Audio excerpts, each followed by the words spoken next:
మకర రాశి వారికి మరి ఈ సంవత్సరం అంతా క్రోధి నామ సంవత్సరంలో ఆదాయ వ్యయాలు, రాజ్యపూజ, అవమానాలు ఎలా ఉన్నాయి, మరి సంవత్సరం అంతా మాసానుగుణంగా ఎలాంటి ఫలితాలు ఉన్నాయో ఈ వీడియోలో చూద్దాం. మకర రాశి అనగానే ఉత్తరాషాఢ 2, 3, 4 పాదాలు, శ్రవణం 4 పాదాలు, ధనిష్ట 1, 2 పాదాలు వారు ఈ రాశి వారిగా పరిగణించబడతారు. మరి బో, బా, జా, జీ, జూ, జే, జో, ఖా, గా, గి అనేటువంటి అక్షరాలతో కనుక మీ పేరు మొదలైనట్టయితే ఈ రాశి ఫలాలు మీకు కూడా వర్తిస్తాయి. మరి ఈ రాశి వారికి ఆదాయం 14, వ్యయం 14గా ఉంది. రాజ్యపూజ్యం 3, అవమానం 1గా ఉంది. గురువుని చూసినట్టయితే మే 1 వరకు 4న లోహమూర్తిగా ఉండడము, అనారోగ్య భావన ఎక్కువగా ఉండడము, మానసిక ఆందోళన ఎక్కువ అవుతుంది. అన్ని రంగాల్లో కూడా అడ్డంకులు ఏర్పడతాయి. ఆ తర్వాత సంవత్సరం అంతా కూడా 5న సువర్ణమూర్తిగా ఉండడము, అయిన వారితో చికాకులు, విరోధాలు పెరుగుతాయి. మరి శనీశ్వరుని గమనిస్తే 2న సువర్ణమూర్తి, విరోధాలు కలుగుతున్నను కార్యసిద్ధి అయితే ఉంటుంది. మరి రాహువుని చూస్తే సంవత్సరం అంతా కూడా 3న రజతమూర్తి, శుభాశుభాల మిశ్రమం ఉంటుంది. కేతువుని గమనిస్తే 9న రజతమూర్తి, అన్ని రంగాల్లో కూడా విషమ సమస్యలు అనేవి తీరిపోతాయి, పనులన్నీ కూడా సఫలీకృతమవుతాయి. మరి చైత్రమాసం చూస్తే శుక్ర, రాహువులు, రవి శుభులుగా ఉన్నారు. కుజుడు, గురువు అర్ధశుభులుగా ఉండడము, ప్రయత్నపూర్వకంగా చేసిన పనులన్నింటిలో కూడా కొన్నిట్లో విజయాలు సాధించగలుగుతారు. ఇతరుల వ్యక్తిగత విషయాల్లో మీ తోడ్పాటు అవసరం అవుతుంది. ఆరోగ్య విషయంలో మెలకువ వహించాలి. పనివారి ధోరణులు మీలో కొంత అనవసరమైనటువంటి ఆందోళన వృద్ధి కలుగుతుంది. వైశాఖ మాసం చూస్తే గురు, శుక్ర, రాహువులు, కుజుడు శుభులు, రవి అర్ధశుభులుగా ఉన్నారు. ఆరోగ్యము, సంతోషము వృద్ధి చెందుతాయి. కుటుంబ సభ్యుల మధ్య ఏకీభావం కలుగుతుంది. అలాగే ఇంజనీర్లకు కానీ, కాంట్రాక్టర్లకు కానీ బిల్లు వసూళ్లు ఆలస్యమవుతాయి. ఫైనాన్స్ వ్యాపారస్తులు ఆచితూచి వ్యవహరించాల్సిన సమయంగా చెప్పచ్చు. నూతన ప్రయాణాలకు అవకాశాలు కలుగుతాయి. కోర్టు వ్యవహారాలన్నీ కూడా, అన్ని రకాల వ్యవహారాలు కూడా అనుకూలంగా ఉండేందుకు ఆస్కారం ఉంది. మరి జ్యేష్ఠమాసం చూస్తే గురు, రాహువులు, బుధుడు శుభులుగా ఉన్నారు. శుక్రుడు, రవి అర్ధశుభులుగా ఉండడము, విద్యార్థులు చాలా కష్టపడి చదువుతున్నా కూడా జ్ఞాపక శక్తి లోపం వలన ఇబ్బందులు ఏర్పడుతూ ఉంటాయి. కుటుంబ కలహాలు, దుర్వ్యసనాలకు ధైర్యం అవుతూ ఉంటుంది. ఆకస్మిక ప్రయాణాలు కలగడం, అప్పు చేయవలసి రావడం జరుగుతుంది. మరి వ్యాపారంలో భాగస్వాములతో జాగరూకత ఉండాల్సి ఉంటుంది. వ్యవసాయ రంగంలో కానీ, కాంట్రాక్ట్ వ్యవహారాల్లో కానీ చాలా జాగ్రత్తగా ఉండడం మంచిది. మరి ఆషాఢ మాసం గమనిస్తే గురు, రాహువులు, బుధుడు, శుక్రుడు శుభులుగా ఉన్నారు. భార్యాబిడ్డలతో కీచులాటలు పెరిగి మనస్థిమితం తగ్గుతుంది. ధన వ్యయం ఎక్కువ అవుతుంది. అలాగే వ్యాపారస్తులకు కానీ వ్యయం ఎక్కువ అవుతుంది. అన్ని రంగాల్లో కూడా పనులు స్తంభించిపోతాయి.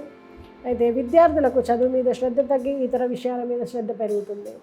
శ్రావణ మాసంలో గురు, రాహువులు, కుజుడు, బుధుడు శుభులుగా ఉన్నారు. శుక్రుడు అర్ధశుభుడుగా ఉన్నాడు. మరి కోర్టు వ్యవహారాలన్నీ కూడా మధ్యస్థంగా ఉంటాయి. వ్యాపారంలో భాగస్వామ్యం ఏమాత్రం పనికిరాదు.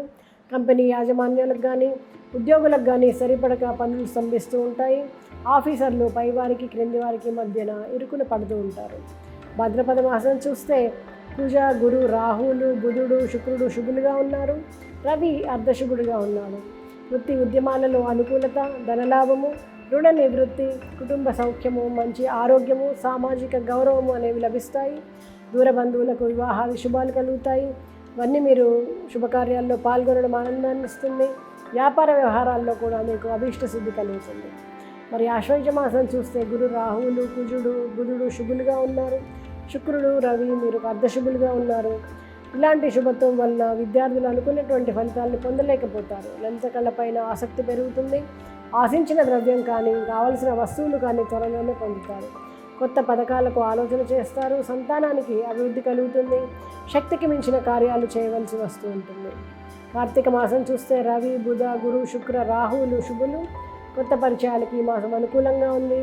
ఆ పరిచయాల వల్ల లాభం ఉంటుంది.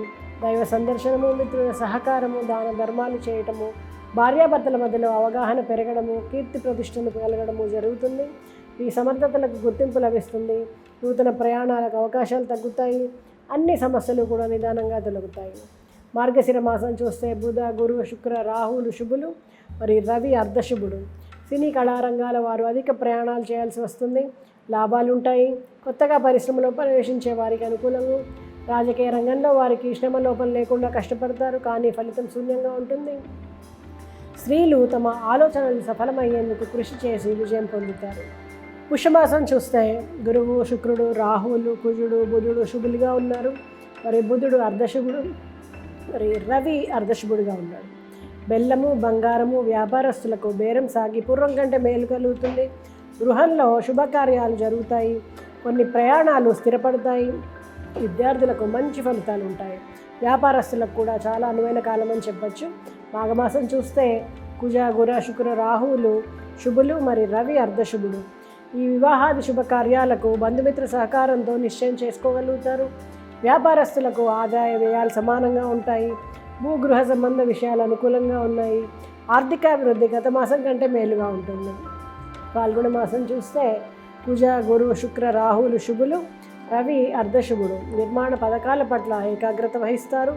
పని వారి ధోరణి ఆందోళన కలిగిస్తుంది. ఆర్థికంగా ఒడిదుడుకులతో ఎదుర్కోక తప్పదు. ఫైనాన్స్ చిట్టు వ్యాపారస్తులు, తాకట్టు వ్యాపారస్తులకు బకాయిలు వసూలవుతాయి. మీ వ్యక్తిగత భావాలను బయటకు వ్యక్తం చేయకండి.